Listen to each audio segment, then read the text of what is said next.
오늘의 말씀은 고린도후서 4장 14절로 18절입니다.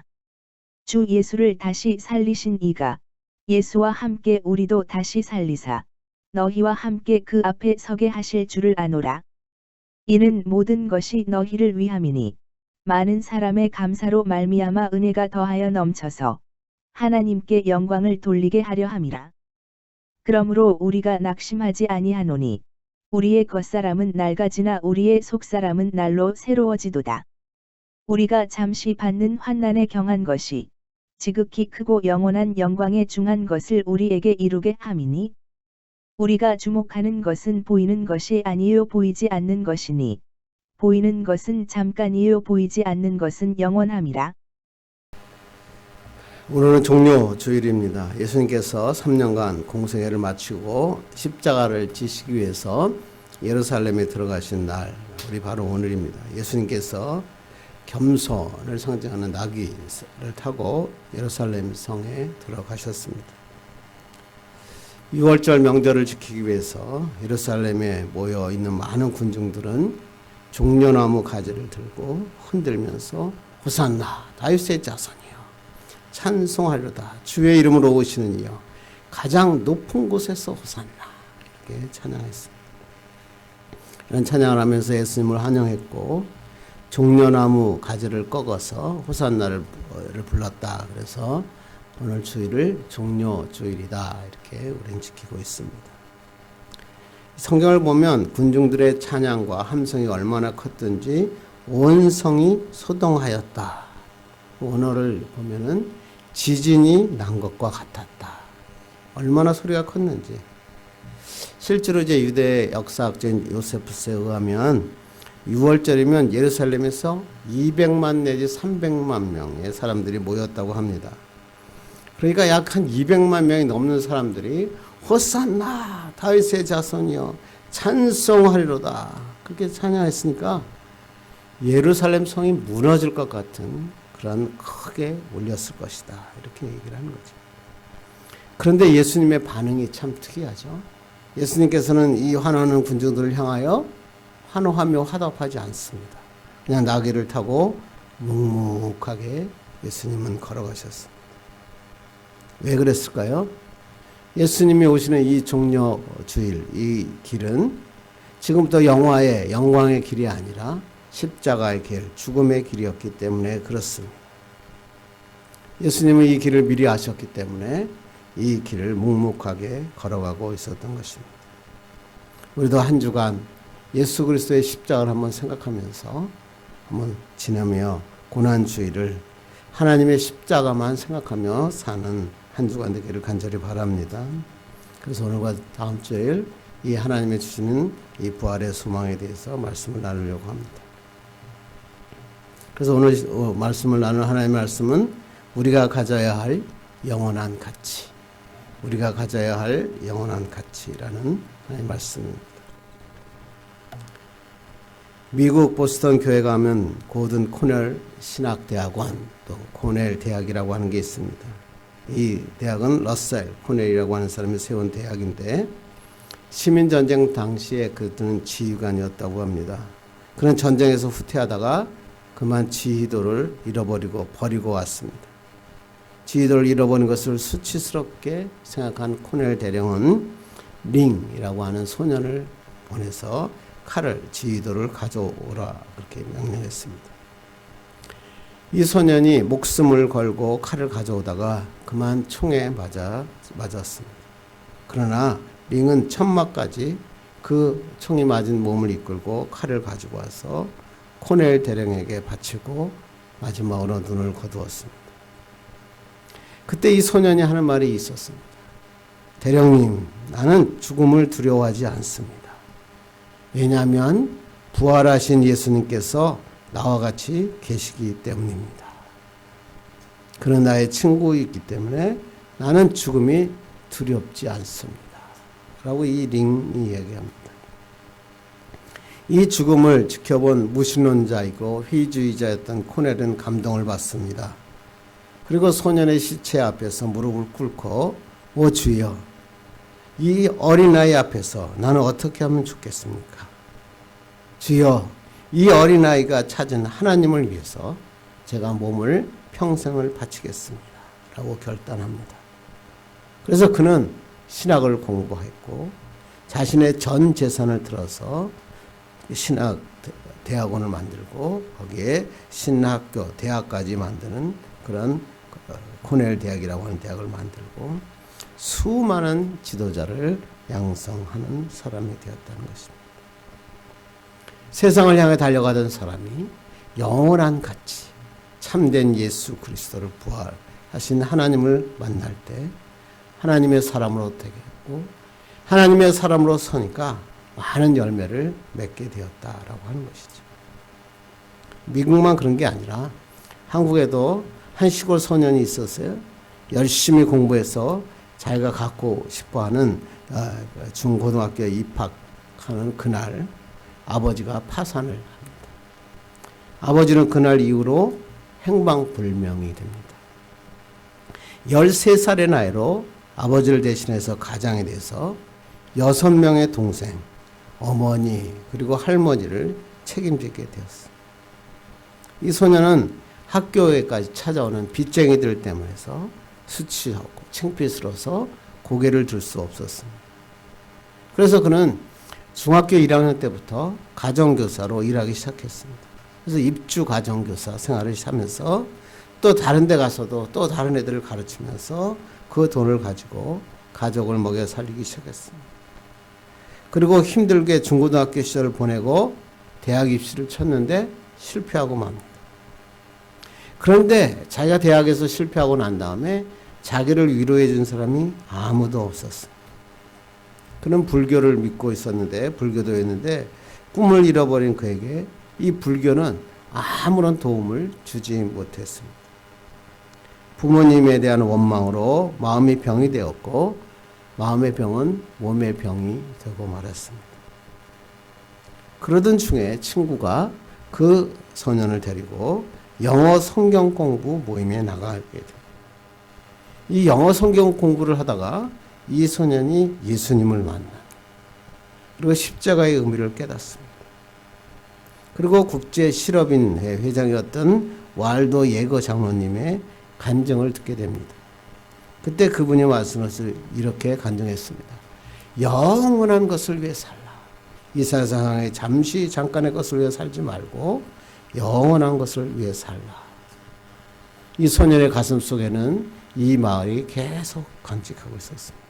그런데 이 왈도 예거 장로님이 이 소년을 도와서 미국으로 유학을 가게 합니다.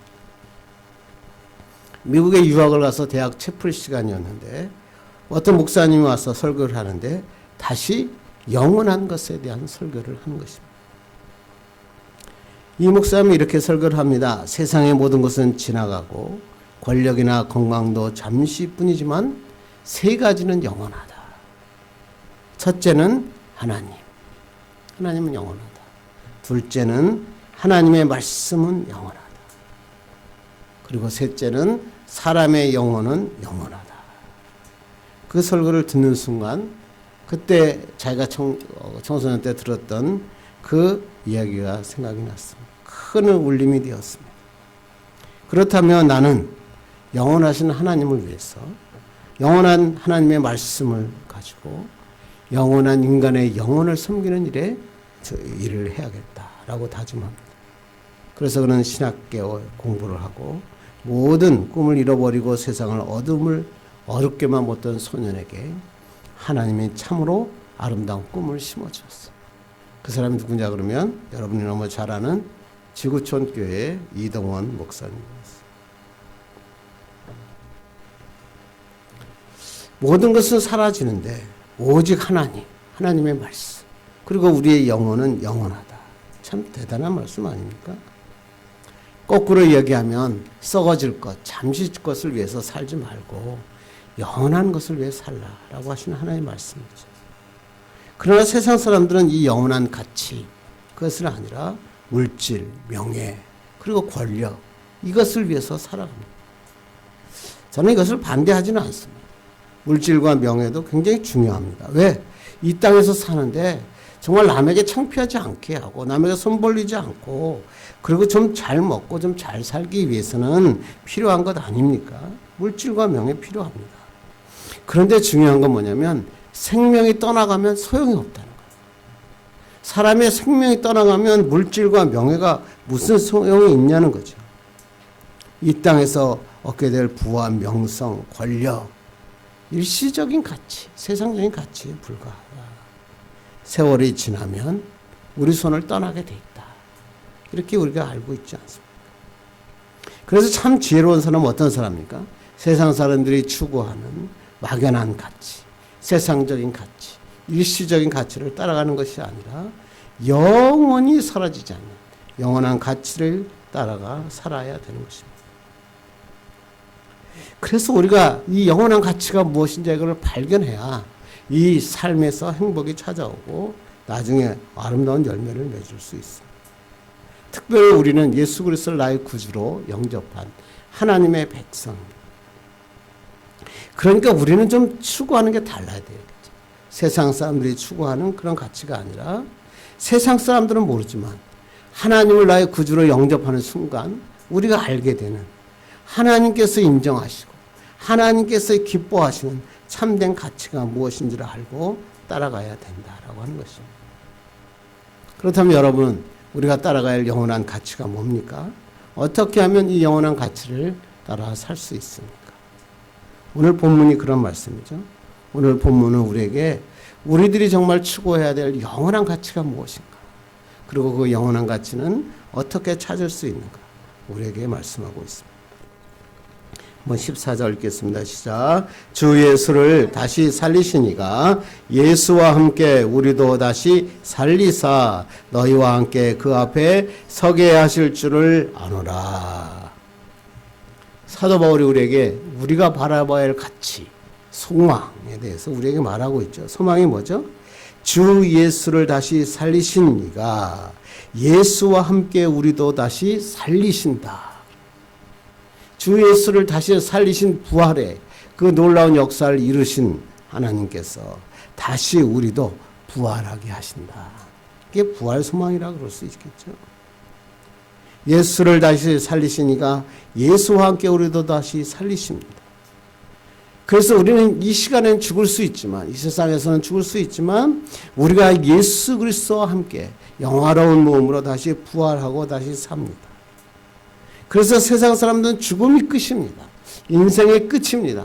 그러나 예수 믿는 우리는 죽음이 끝이 아닙니다. 죽음 후에는 부활의 영광이 있고 우리는 죽음의 부활의 영광 가운데 모두가 다시 만나는 것입니다. 우리가 어떤 사람이 죽으면 슬퍼하는 이유가 뭐죠? 그 사람을 잃어버리면 슬픈 이유가 뭐예요? 그 사람과 떨어져 있다는 거죠. 다시 만날 수 없다는 거죠. 어떤 사람은 부모를 잃어버리고 슬퍼하죠. 다시 부모를 볼 수 없으니까. 어떤 사람은 아내를 잃어버린 사람도 있고 심지어는 자기의 자녀를 잃어버린 사람도 있습니다. 근데 왜 슬프죠? 그 사람을 만날 수 없다. 그런데 오늘 부활 소망은 뭘까요? 잃어버렸던 그 사람을 우리가 다시 만날 수 있다. 그 사람의 얼굴을 보고 그 사람의 음성을 들을 수 있고 그 사람을 부둥켜 안을 수 있다. 그러니까 이거보다 더 큰 가치, 더 큰 소망이 있을 수 있겠네요. 또 오늘 성경에서 뭐라고 해요? 너희와 함께 그 앞에 서게 하실 줄을 알아라. 우리는 하나님 앞에 선다는 거예요. 선다는 것은 뭐예요? 인생의 결산을 받는다는 거예요. 그러니까 예수 믿으면서 참 중요한 건 뭐냐면 하나님이 기뻐하시는 열매를 맺고 하나님 앞에 서야 돼요. 하나님 앞에 서는데 아무 열매도 없이 쓴다면 부끄럽게 쓸 수 있잖아요. 그런데 그거보다 더 중요한 것은 하나님의 말씀 뭐냐면 하나님 앞에 선다. 하나님을 직접 본다는 거죠. 하나님의 얼굴을 보면서 하나님을 찬양하고 경배할 수 있다는 거. 그게 너무나 기쁜 일이죠. 그래서 찬송가 85장이 뭐예요? 구주를 생각만 해도 이렇게 좋고 주 얼굴 배울 때야 얼마나 좋으리. 이 찬양을 참 하면서 눈을 감아 찬양해보면 얼마나 기쁜지. 구주를 생각만 해도 이렇게 좋고 주 얼굴 배울 때야 얼마나 좋으리. 영광된 주님 앞에 다 함께 모여서 찬양할 수 있는 것, 그게 굉장한 축복이에요. 우리가 예배할 수 있는 것, 이게 축복 아닙니까? 하나님께서는 이 세상을 향할 때 이 부활의 소망, 영원한 가치를 붙잡고 살아가기를 주님께서는 원하신다는 것입니다. 그래서 오늘 15절은 이렇게 우리에게 말씀하고 있습니다. 읽겠습니다. 시작. 이는 모든 것이 너희를 위함이니 많은 사람의 감사로 말미암아 은혜가 더하여 넘쳐서 하나님께 영광을 돌리게 하려 함이라. 이 모든 것이 뭐예요? 너희를 위함이다. 사도 바울이 자신의 사역을 통해서 하나님의 은혜가 모든 사람에게 넘치고 풍성하게 전달되어서 그들이 감사함으로 하나님께 영광을 돌리게 된다. 이것을 나는 소망하고 있다. 다시 말하면 뭐라고요? 우리들에게 하신 말씀이, 야, 너희들도 세상에 하나님의 이 참된 가치를 전하고 그들에게 은혜를 더하게 하고 그들의 복에 복을 더하게 하셔서 그들이 감사를 하고 하나님께 영광을 돌리게 하라. 우리에게 이런 말씀을 하는 것입니다. 그런데 이 세상 사람들은 이 소망, 영원한 가치를 가지고 있지 않죠. 천국의 기쁨을 무시하죠. 이 세상에 사는 게 전부입니다. 이거 아니면 끝이라고 생각합니다. 그래서 자기 만족, 쾌락 위해서 살아갑니다.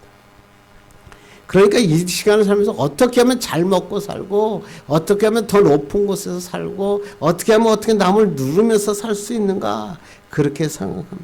물질을 모읍니다. 명예를 쌓습니다. 물질을 다 모아서 그 돈 갖고 권력을 쌓는데 투자합니다. 그러나 우리는 다르죠. 우리는 이 땅이 전부가 아니기 때문에 그렇습니다. 하나님이 준비하신 영원한 천국이 있어요. 나이가 드니까 이런 게 참 내 마음을 많이 와닿더라고. 야, 내가 정말 천국에 가서 다시 나의 가족들을 만나고 예수님을 만나고 하나님을 만난다니 얼마나 행복한가. 또 한편 이런 생각이 들어요. 하나님 앞에 섰을 때 혹시 내가 부끄러운 일이 없을까? 우리가 살아갈 때 이 중요한 게 뭐예요? 하나님 앞에 살 때 하나님의 정말 아름다운 열매를 맺고 하나님 앞에 인정받고 쓰임받는 자로 사는 거죠. 그런데 아직 예수 믿고 그리스도인이라고 말은 하는데 하나님의 이 천국 생활 영원한 가치는 잃어버리고 이 땅의 것을 위해 이 땅의 소망을 보며 사는 사람이 많이 있어요. 왜? 이 땅의 것이 지금 눈에 보이니까.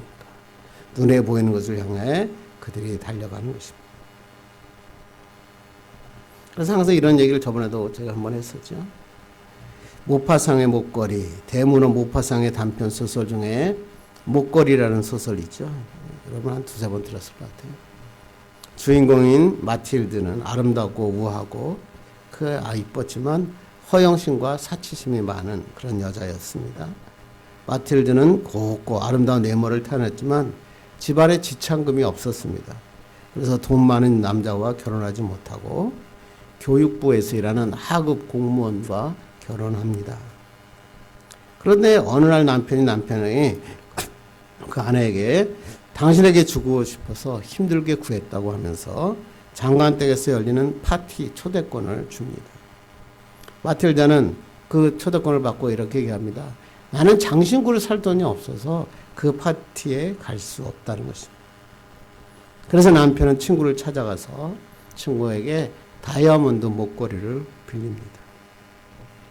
마틸드는 그 파티에 나가서 그 다이아몬드 목걸이를 걸고 많은 사람들에게 주목을 받고 춤을 추었고 하룻밤자 꿈같은 시간들을 보냈습니다. 새벽까지 파티를 즐기고 들어와서 집으로 왔는데 들어와 보니까 다이아몬드 목걸이가 없어진 것입니다. 아무리 찾았지만 찾을 수 없고 경찰에 신고해봐도 소용이 없었습니다. 그는 어쩔 수 없이 똑같은 목걸이를 사서 목걸이 상자에 돌려주어야겠어요. 그래서 찾아봤더니 이 목걸이, 똑같은 목걸이가 얼마냐면 4만 프랑. 그래서 이거 4만 프랑을 깎아서 3만 6천 프랑까지 가지고 삽니다. 그런데 이 돈을 마련할 수가 없었죠. 남편과 아버지가 남겨진 모든 유산을 다 팝니다. 그 다음에 지인들에게 돈을 꿉니다. 고리대금 사채업자에게 돈을 빌립니다. 겨우겨우 돈을 마련해서 그 목걸이를 그 잔느라고 하는 사람에게 돌려줍니다. 그리고 나서부터 이 부부에게 눈물 나는 세월이 시작되죠. 무려 10년 동안 죽어라고 일합니다. 겨우 빚을 갚았습니다. 다이아몬드 하나 때문에 10년이 날아간 거예요. 빚은 다 갚았는데 꽃다운 세월은 다 지나갔고 마틸드는 그 아름다운 얼굴이 폭삭 늙어버리고 맙니다. 가끔씩 10년 전 파티에서 여왕처럼 그랬던 꿈을 꾸면서 내가 그 목걸이만 잃어버리지 않았다. 이렇게 살지 않았을 텐데 하면서 회한에 잠깁니다. 근데 어느 날 외출을 하던 가운데 그래서 그 잔느 부인을 상제리제 거리에서 우연히 마주칩니다. 그런데 그 상대의 그 부인이 그 마틸드를 알아보지 못합니다. 왜? 옷차림이 너무 허루했고 얼굴이 너무나 늙었기 때문에 그렇습니다. 그러나 마틸드라는 것을 알고 그에게 묻습니다. 아니 무슨 일이 있었길래 이렇게 변했습니까? 그러자 마틸드는 참 얘기합니다. 내가 그때 그 빌렸던 다이아몬드를 갚느라고 이런 생활을 보냈다.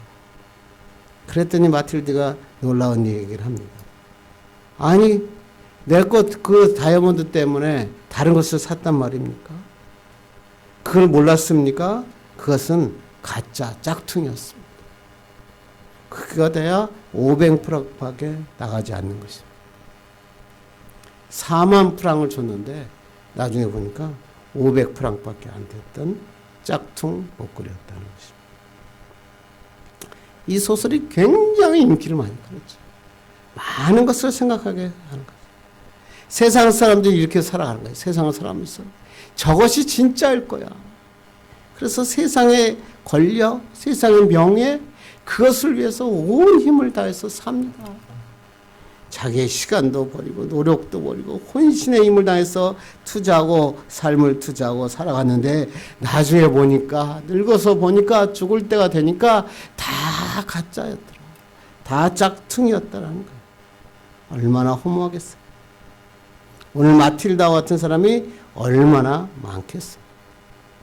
우리가 중요한 건 뭘까요? 진짜 중요한 거. 진짜 아름다운 것, 진짜 영원한 것을 가지고 살아야 된다. 그런 이 영원한 가치, 부활의 소망, 하나님이 주신 이 가치를 위해서 우리가 살아가려면 우리가 어떻게 살아야 됩니까? 오늘 성경은 두 가지로 얘기하고 있습니다. 첫째는 속사람이 날로 새로워져야 됩니다. 영원한 가치, 부활의 소망을 지켜나가고 살아가기 위해서는 속사람이 날로 새로워져야 된다. 라고 얘기합니다. 우리 한번 16절 읽겠습니다. 시작. 그러므로 우리가 낙심하지 아니하노니 우리의 겉사람은 낡아지나 우리의 속사람은 날로 새로워지도다. 바울이 어떤 환난 가운데서도 낙심하지 않는다. 우리는 낙심하지 않는다 그러죠. 낙심하다라는 원어를 찾아보니까 에카케오라는 원어인데 뭐예요?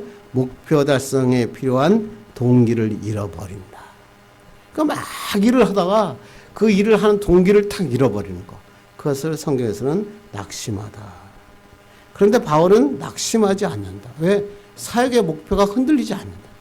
영원한 가치를 쫓아가기 때문에 흔들리지 않기 때문에 낙심할 이유가 없다는 것입니다. 그래서 우리가 낙심하기는커녕 힘을 낼 수 있는 방법을 얘기하죠. 겉사람은 낡아지더라도 속사람은 날로 새로워진다. 여기서 겉사람이란 뜻은 뭐예요? 몸, 죽을 육체 또는 겉질 그릇이라는 뜻입니다. 사람의 외모, 외적으로 나타나는 부분이죠. 이 사람이 어떻게 되죠? 낡아진다. 옛날 성경이 더 재밌어요. 옛날 성경에 뭐라고 되어 있냐면 겉사람은 후패한다.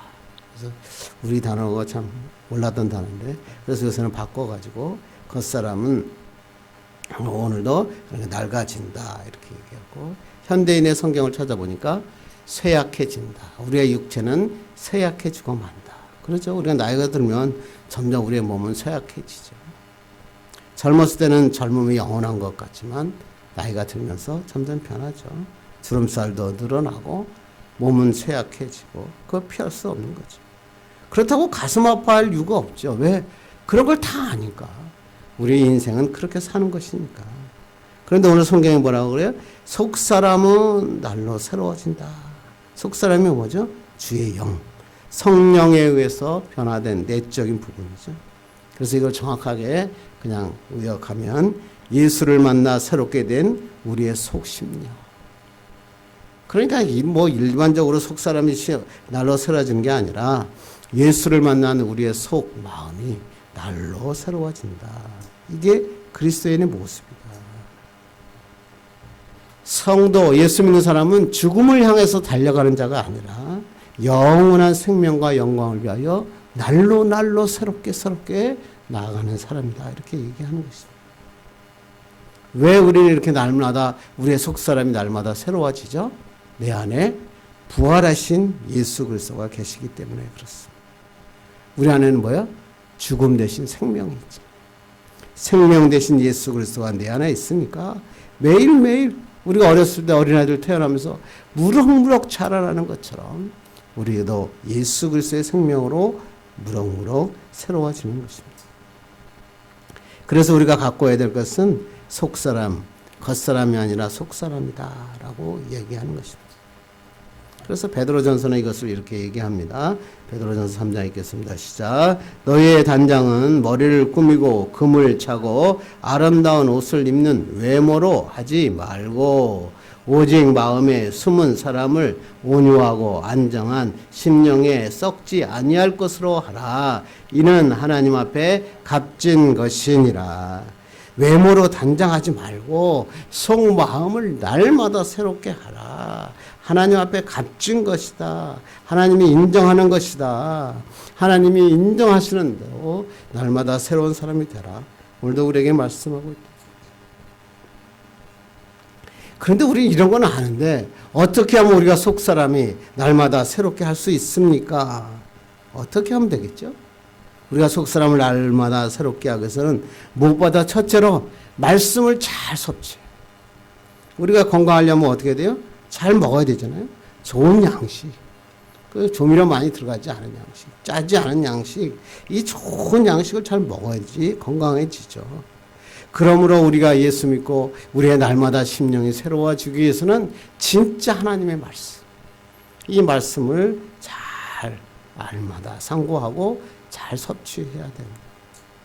두 번째는 뭐예요? 성령으로 우리 인격이 변화돼요. 예수 믿으면서 사람이 변화되는 거 참 어렵더라고요. 많이 봐도요, 예수 믿는다고 변화된 사람이 별로 없더라고요. 왜 그럴까요? 성령이 나의 삶을 주관해야 되는데 성령의 옷을 입고 성령의 능력을 의지하고 성령의 힘으로 나가야 되는데 자꾸만 세상을 의존하니까 그래요. 주일 나와서 예배 드릴 때는 주여 주여 그런데 나가면 성령이 없어지는 거예요. 내 힘으로 살려고 그래요. 그러니까 어떻게 돼요? 날마다 성령을 의지해야 돼요. 그렇게 되면 내 마음이 능력 있는 사람은 바뀌어져요. 그래서 두나미스, 성령의 놀라운 능력이 나타날 때 내 몸이 날로 새로워지는 것입니다. 마지막으로 심령이 날마다 새로워지기는 어떻게 될까요? 기도해야 돼요. 하나님과 대화를 해야 돼요. 그래야 하나님의 뜻을 알 수가 있어요. 하나님이 나를 위해서 어떤 계획을 갖고 계신지 그걸 알게 되면요, 내 앞에 걱정 근심이 변해서 하나님의 기쁨으로 바뀌어요. 야, 하나님이 이걸 통과하면 놀라운 축복을 허락하시겠구나. 감사하는 삶이 살 수 있다는 것입니다. 여러분도 이런 하나님의 놀라운 축복을 받아서 심령이 날마다 새로워지는 하나님의 사람들 되기를 간절히 바랍니다. 이 정수영 박사라고 심장이 뛴다라고 하는 책을 쓴 의학 박사죠. 연세대 의대를 졸업했고 미국 대학에서 공부하고 심혈관 전문의 과정을 마쳐서 오칼라 심장센터의 심장외과의로 아주 유명한 심혈관 전문 의사입니다. 그는 초등학교 2학년 때 세상에서 가장 큰 아픔을 경험했다 그래요. 하늘 같았던 아버지가 돌아가셨다. 의료 혜택도 보지 못했고 돌아가신 아버지와 큰형을 생각하다가 자기가 의사가 되어서 반드시 이것을 갚아주고 말겠다. 그리고 그렇지만 그는 기독교를 부정했고 똘베 문학회를 만들어서 토요일이면 친구들과 술 먹고 주말을 매일 술 먹는 시간이 되었다고. 맨날 기독교는 집단 정신질환의 한 현상인가 이러면서 막 매일 토론하고 그랬다. 그가 의사가 되어서 미국에서 의사가 되어서 근무하는데 갑자기 나는 누구인가 나는 누구인가 이런 생각을 가지게 되었다고 합니다.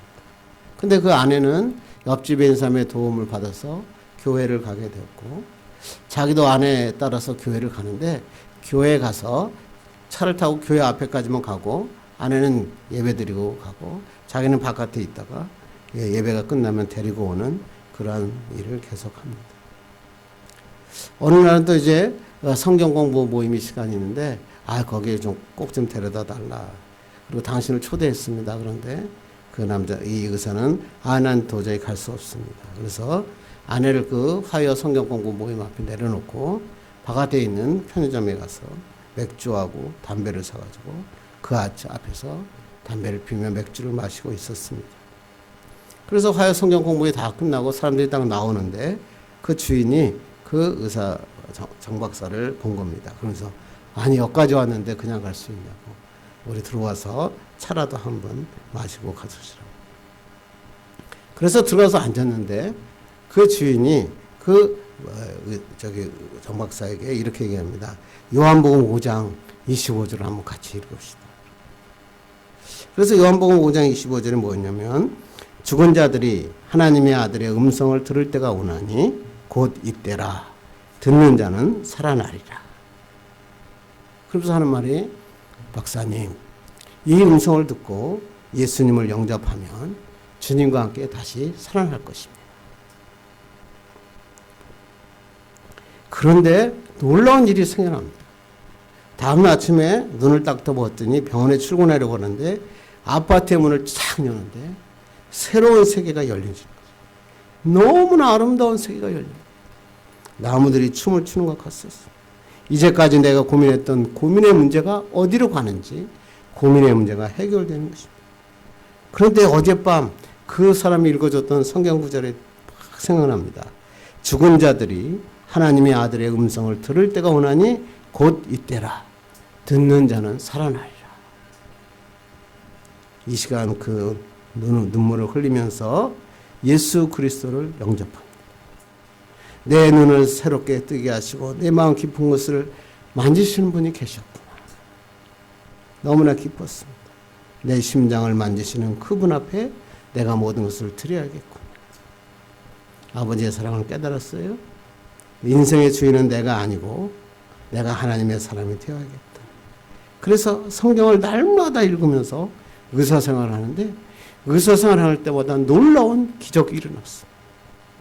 그러면서 이 책에 심장이 뛴다라고 한 책에 이 한 사람의 이야기를 적어놨습니다. 그의 환자 중에서 심장마비 증세로 입원한 50대 중반의 환자가 있었다고 합니다. 이 사람 부동산 개발업으로 아주 크게 성공한 사람인데 돈도 많고 남부를 것도 없이 아주 그런데 심장이 좋지 않아서 수술을 받은 겁니다. 그런데 일반적으로 수술을 받으면 금방 회복이 되는데 이 사람은 회복이 안 됩니다. 합병증이 찾아오거든. 너무 오랫동안 계속 나오니까 이 정 박사가 도저히 안 되겠다. 그래서 이제 더 이상 치료할 것이 없다고 생각했습니다. 그래서 그 사람에게 이렇게 얘기합니다. 사장님, 이제 더 이상 저에게 오실 필요가 없습니다. 이제는 우리가 할 수 있는 의학으로 할 수 있는 일은 여기까지입니다. 혹시 다른 질문이 없습니까? 그랬더니 이 사장이 이렇게 얘기합니다. 의사 선생님, 사실은 제가 평생 우울증을 알아왔습니다. 이 우울증을 치료할 수 있는 방법이 없을까요? 제가 이 병이 심해져서 한 번 도지면 몇 달 동안 바깥으로 집 밖으로 나가지도 못하고 극한적인 시도까지 한 적이 있었습니다. 정 박사는 그때서야 한 겁니다. 이 사람이 왜 심장에 수술한 게 이렇게 빨리 안 나왔는지 알게 됐습니다. 그래서 이 정 박사가 이렇게 얘기합니다. 당신을 위한 약이 딱 하나 있는데 그 한번 복용해 보실 생각이 있습니까? 그랬더니 그 사람이 그렇게 합니다. 그게 뭡니까? 뭐든지 먹겠습니다.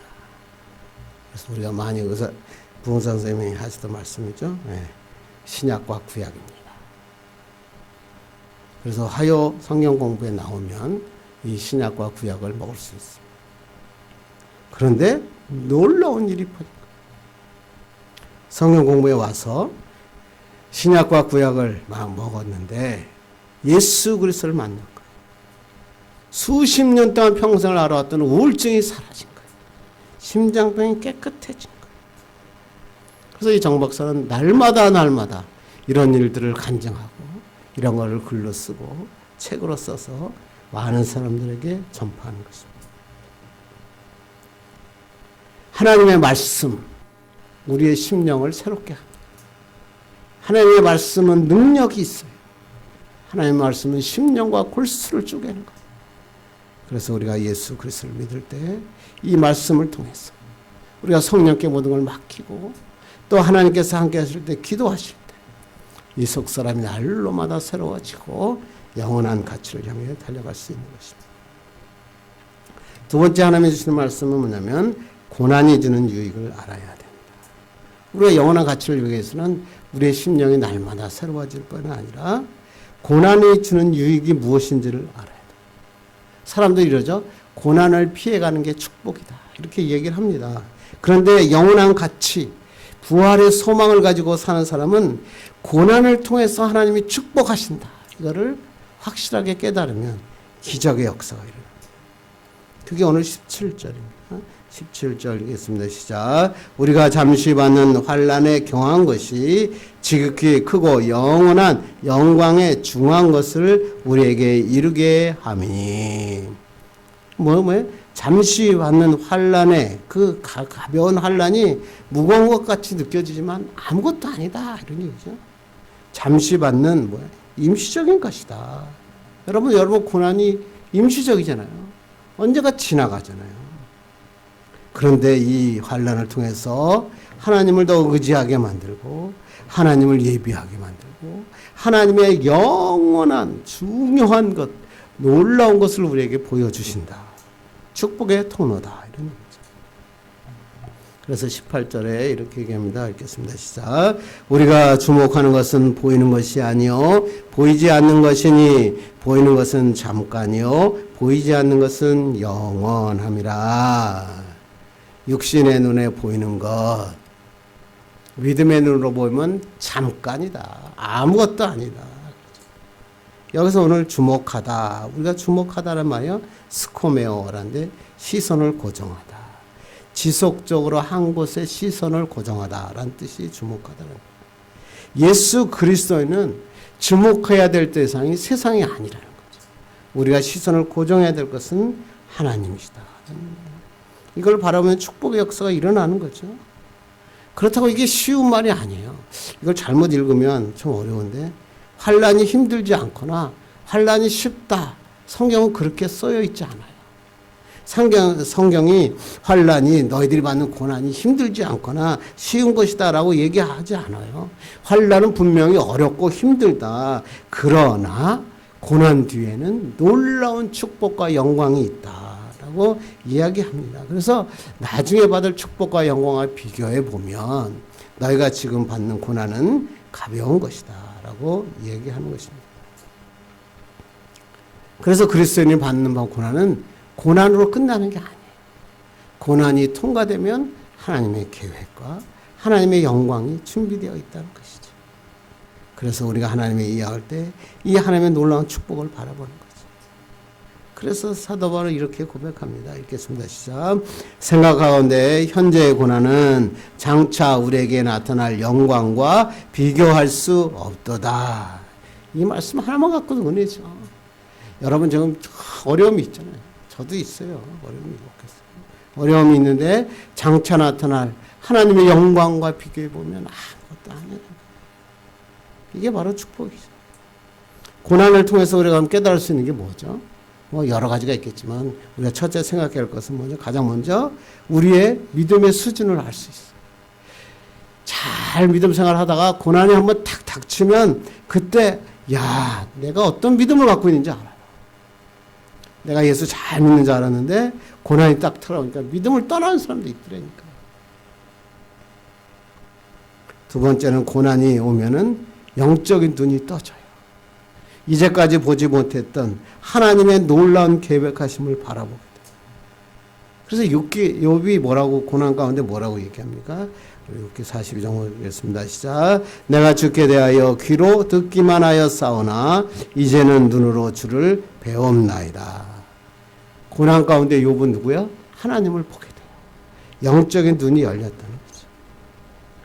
영적인 눈이 열렸다는 게 뭐예요? 하나님께서 고난 가운데 내게 유익이라 내가 주의 말씀을 배우게 되었다. 고난 가운데 정말 우리는 하나님의 영광을 보게 돼요. 마지막으로 고난 가운데 중요한 건 뭐예요? 우리가 진짜 소중한 것이 무엇인지를 깨닫게 돼요. 사람은 뭔가를 잃어버리기 전에는 무엇이 소중한지 모르죠. 나의 소중한 사람이 떠났을 때, 내가 건강했을 때는 건강이 중요한지 몰라요. 그런데 건강을 잃고 나면 아차차차 그렇게 건강이 중요했구나. 가족도 마찬가지죠. 나의 부모, 나의 자녀, 나의 배우자 떠나고 나면 알게 되죠. 사랑하는 사람에게 좀 더 잘했으면 좋겠는데. 최근 들어서 막 바이러스가 오니까 제일 큰 게 뭐였어요? 저는 이 바이러스 오면서 아는 가장 소중함이 뭐예요? 예배예요. 예배의 소중함이 이렇게 중요하구나. 하나님의 전에 나와서 하나님께 예배하는 것이 이렇게 큰 축복이었구나. 하나님께 입을 열어서 성도들과 함께 찬양하는 게 이렇게 기쁜 일이었구나. 그래서 저희 친척들이나 주변의 사람들을 만나보면요, 이 바이러스 기간 동안에 하나님께 예배하던 자들의 만남과 예배하지 않고 뭐 온라인 예배를 드린다 그러지만 온라인으로 예배하는 자들을 만나보면 확연하게 차이가 나요. 자기는 보이죠. 그러나 제가 보니까 확연하게 차이. 이 기간에도 하나님 앞에 예배하는 자들은 그래도 주님 중심으로 살려고 그러더라고요. 마지막 우리가 고난 가운데 꼭 알아야 될 건 뭐죠? 고난 뒤에는 반드시 하나님이 진짜 준비하신 진짜 축복이 있다. 이걸 알아야 돼요. 이 사실을 알면 원망하거나 불평하거나 절망하지 않죠. 하나님의 축복을 기대하는 거예요. 그리고 이것을 이겨내는 거예요. 담대하게 묵묵하게 이겨내는 거예요. 성경은 이런 내용들을 성경 구약부터 계속 기록하고 있죠. 욥이 정말 요셉이 억울하게 감옥에서 고난당할 때 하나님께서 뭘 준비하셨죠?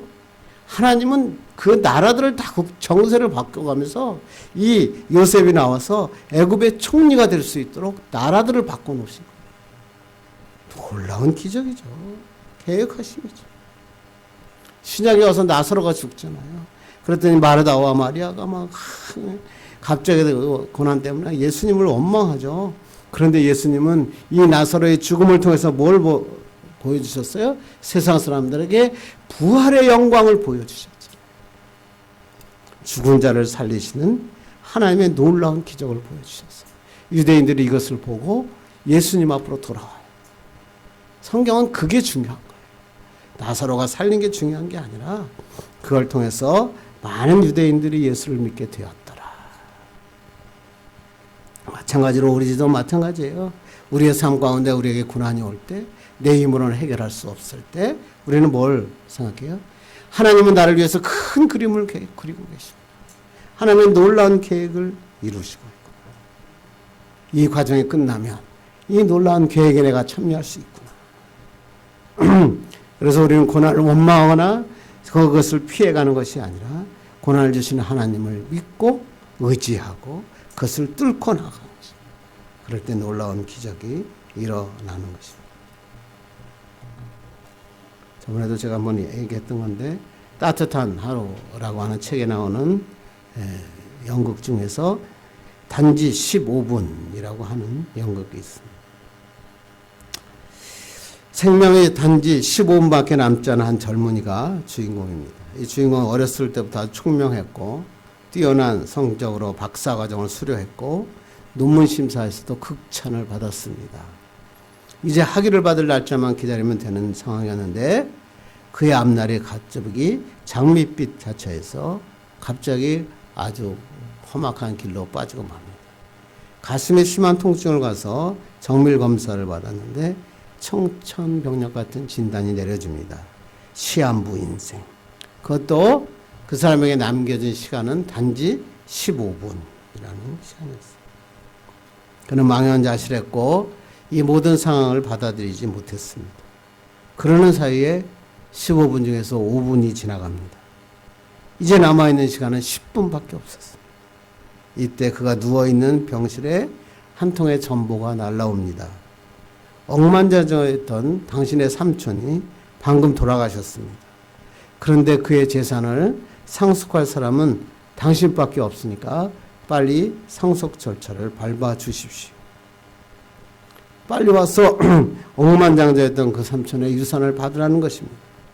그런데 10분밖에 남지 않은 그에게 그 재산은 아무런 소용이 없었습니다. 그런데 그의 운명의 시간은 점점 줄어들고 있었습니다. 그때 또 하나의 전보가 도착합니다. 당신의 박사학위 논문이 올해의 최우수 논문상을 받게 되었습니다. 축하합니다. 그러나 이 청년에게는 이 축하 전보도 아무런 유한이 되지 않았어요. 내가 최우수 논문상을 받으면 무슨 의미가 있겠습니까? 시간은 또 흘러갑니다. 다시 절망에 빠진 그에게 또 하나의 전보가 날아왔습니다. 그것은 그토록 애타고 기다렸던 연인으로부터 온 결혼 승낙이었습니다. 그렇지만 그 전보도 그 결혼의 승낙도 그의 남은 시간을 멈출 수가 없었습니다. 마침내 15분이 다 지나고 그는 숨을 거두고 맙니다. 너무 간단한 연극이죠. 무슨 말을 하는 걸까요? 아무도 시계를 멈추게 할 수 없다는 거예요. 아무리 많은 재산, 아무리 높은 박사학위, 그리고 나의 아무리 연인, 그것도 나의 시간은 어찌할 수 없다는 것입니다. 그래서 이 연구에서 하고 싶은 말은 뭘까요? 너의 인생에서 가장 소중한 가치가 무엇인가? 예수 안 믿는 사람은 소중한 가치가 없는 거예요. 15분이 지나면 그냥 죽고 마는 거예요. 그러나 예수 믿는 우리는 그렇지 않다는 것입니다. 이 말씀을 맺으려고 합니다. 우리의 인생은 한 번밖에 없고 빠르게 지나가요. 영원할 것 같지만 나이가 다니까 언제 흘러가는지 모르겠더라고요. 저도 보니까 점점 그렇더라고요. 언제 벌써 이렇게 나이가 됐는지. 우리 애들이 벌써 이제 우리 손녀가 이제 다음 학기, 내년에는 이제 초등학교에 들어간다. 아니 뭐 눈 깜빡하는데 시간이 가는 거예요. 그래서 생각해 봤어요. 우리에게 정말 중요한 게 뭘까? 처음 여태까지는 내가 어떻게 살아왔나 사람들한테 많은 얘기를 한 것 같아요. 그런데 오늘 중요한 건 말씀 뭘까요? 우리가 지금까지 어떻게 살아왔느냐 그것도 중요하죠. 그런데 더 중요한 건 뭘까요? 앞으로 어떻게 살 것인가 그것을 결정하라는 거예요. 지금까지 살아온 것처럼 뭐 세상의 것을 취하게 하여 잠시 있다가 없어질 그 재물, 명예, 권력을 주기 위해서 살 것이냐 아니면 정말 하나님이 주시는 영원한 가치, 부활의 소망, 하나님의 역사를 바라보며 살 것인가를 오늘 선택하라. 오늘 우리에게 말씀하고 있는 거죠. 이러기 위해서는 날마다 속사람이 새롭게 돼야 돼요. 말씀을 읽어야 돼요. 그리고 성령께 의지해야 돼요. 하나님 앞에 기도해야 돼요. 내가 앞에 있는 고난 두려워하고 걱정할 필요 없어요. 하나님이 다 아시잖아요. 다 해결해 주신다니까요. 그러니까 내가 주신 이것 주님만 믿고 내가 이것을 뚫고 나갑니다. 하나님의 축복만 바라봅니다. 이렇게 나올 때 놀라운 역사가 있습니다.